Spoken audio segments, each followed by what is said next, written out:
there it is. Wonderful. Thank you so much.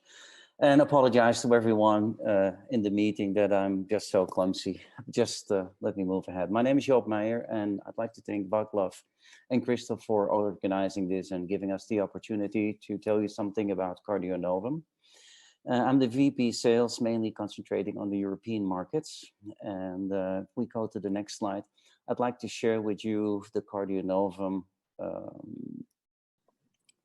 mission, which is basically what we do and what we think is important to do. We, oh, one back, please.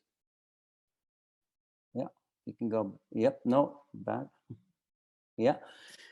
We aim to develop clinically outstanding technologies for the prevention and treatment of coronary and peripheral artery disease. And the company aims to create corporate values by translating innovation into real life products to help people and deliver breakthrough therapies. We can go to the next one. I want to tell you a little bit about Cardionovum itself. Cardionovum was a German startup company founded in 2010 by Michael Orlovsky. From those of you who are in this industry for a longer period, Michael Orlovsky was also the founder of Eurocore, and he was the first person that had a CE marked drug-coated balloon. At those days, we call them drug-eluting balloons. Sold Eurocore, enjoyed life, and then, couldn't resist starting a new company because he had so many ideas, and started Cardionovum in 2010. Initially, the company was privately funded until end of last year, beginning of yesterday, 100% of the shares were owned by Grand Pharma, which is one of the larger Chinese pharmaceutical companies. Our European headquarters is in Bonn, and our manufacturing is done in Germany. So it is a made in Germany product we deliver to all markets worldwide. We're active, and that's not on a sheet, in I think about 42 international markets, and have direct organization in China, in Germany, and in Switzerland. For product launches, one of the first products we launched was LegFlow, which is a peripheral device using the SFA and BTK. We have different platforms, 0.14, 0.18, 0.35. And we have it over the wire as well as RX. So that's our peripheral area. We have the Restore, which is our coronary balloon. We have Extremis, which is our sirolimus-eluting drug-eluting stent, which was launched in 2013. We have Aperto, and I will come back a little bit to the products a little bit later. We have Aperto, which is our high pressure coated balloon to be used for the fistula. LegFlow 18, I just mentioned it to you. Aperto XL, which is a larger catheter size Aperto. So the normal Aperto is 40 centimeters, the larger one is 80 centimeters. We have Restore launch in China, where we have Chinese FDA based on multiple clinical studies, randomized clinical studies, and the Aperto registration in China is pending. We expect it in Q1 of next year.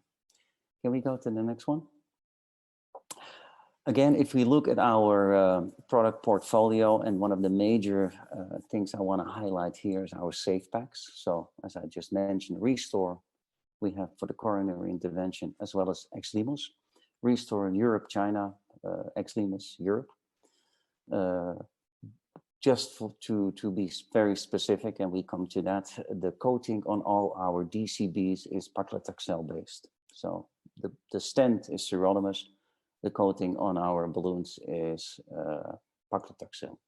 But for the fistulas, we have Aperto, which is registered or approved in China and in Europe, and we have the LegFlow, which momentarily is only approved in CE marked for the European markets. Now coming to our DCBs, because that is our main focus point, is the development of coronary and peripheral DCBs. We have a SafePax coating, and SafePax is the latest generation of coatings. It is providing an excipient out of ammonium salt. And by having that, we provide a lipophilic non-crystalline coating. It's, as I mentioned, available on all our DCBs. If we go to the next, what is exactly SafePaks mean? It's a third generation non-crystalline matrix system. And if you look at how the drug and the balloon is built up, we have a drug on our balloons of 3 microgram per square millimeter. So the drug is there for restenosis prevention. We have the excipient, which is basically ammonium salt and which prevents the drug from crystallization, but also from drug retention. So it stays on the balloon. So you have minimum or no wash off. And then you have our amorphous non-crystalline coating technology, which provides, and I will show you that in the next slides, provides a very amorph, homogeneous coating over our balloon. So we have no larger particles that come off, or we have no particles that flake during catheter, what do you call it? Catheter inflation.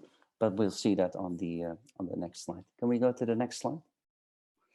Here is, if we compare the different coating classes, we have what we want to call old crystalline coating and the new amorphous coating, which we discuss as a third generation coating.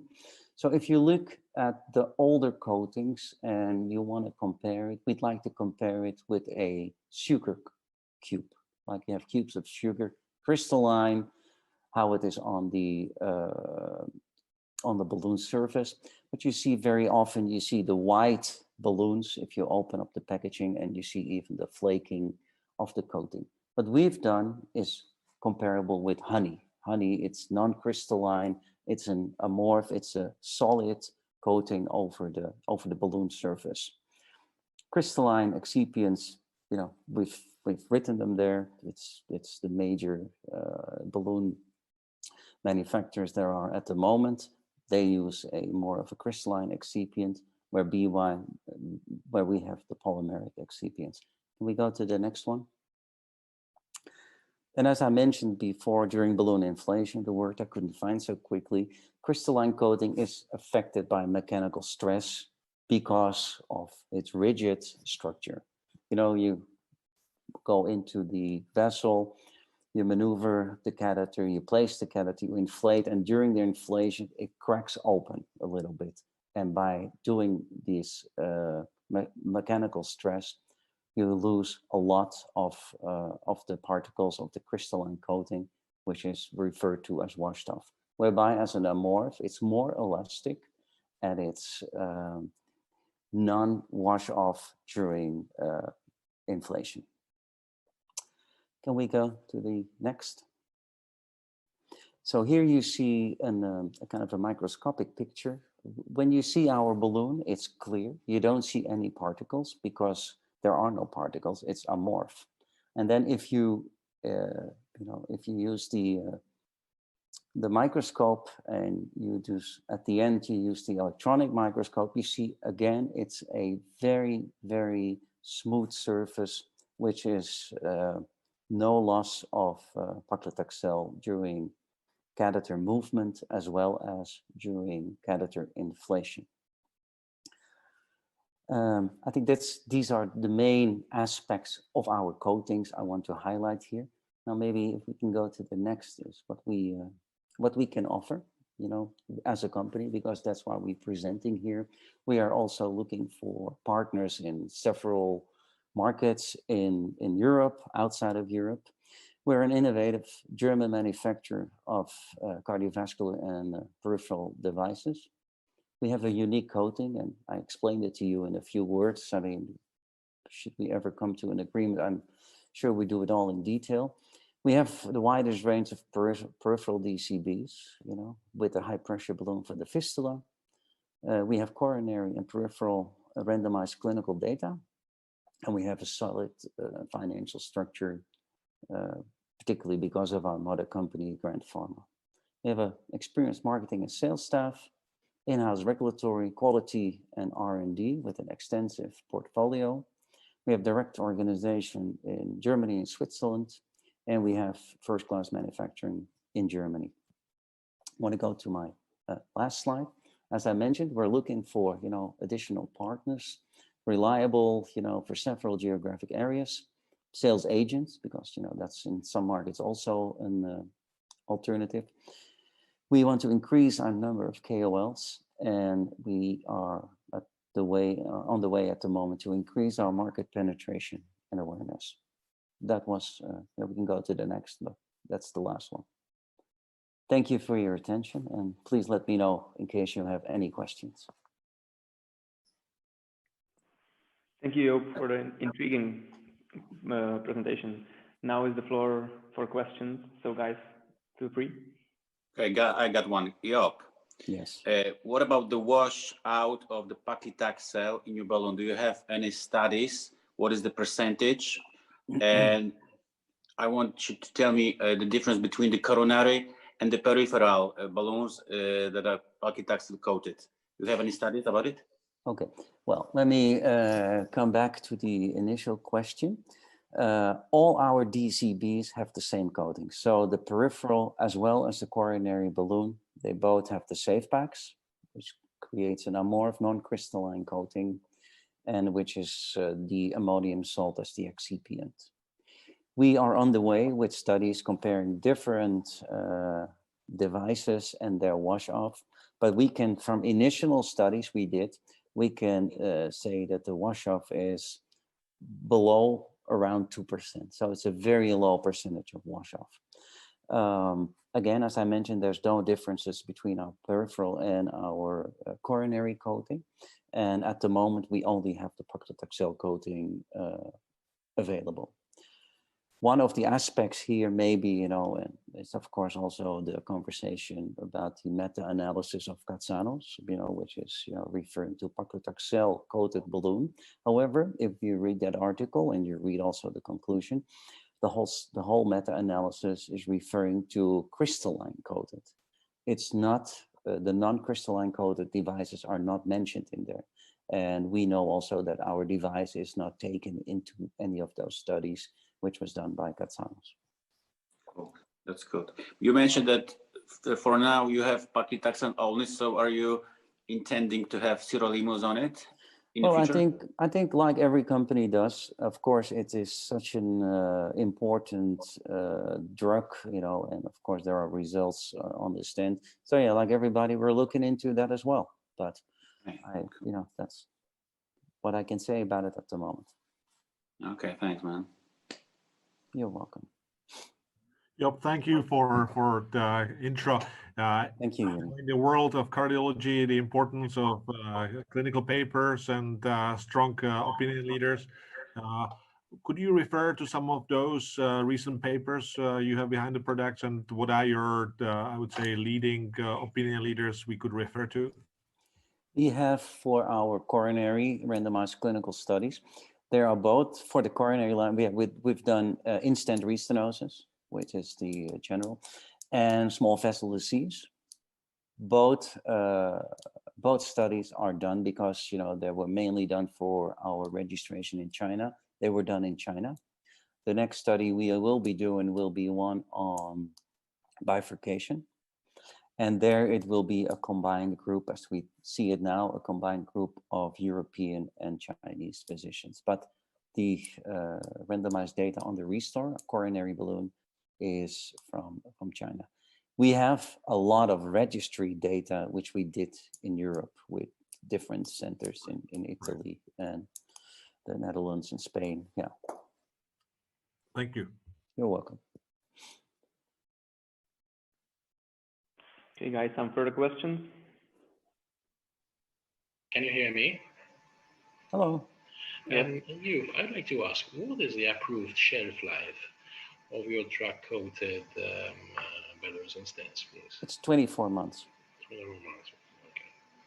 Thank you. You're welcome.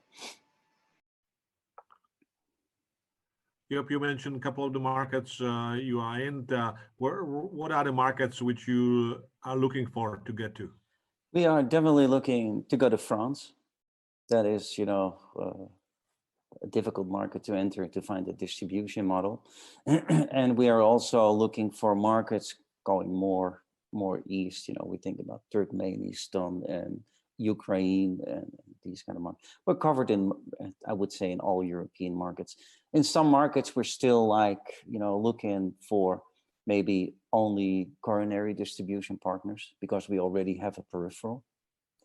And so that could be, we have that, for instance, in Belgium, where we're looking for a coronary distributor. We have a fantastic peripheral, but it doesn't fit in their portfolio to do coronary. So yes. Great. We might take it offline, but we could give you actually a recommendation for some of those markets, specific impact points. Thank you very much. Thank you. Yeah.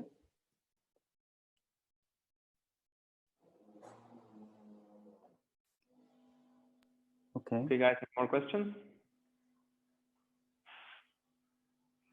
Okay, if not, thank you. Thank you, Christoph, Vaclav.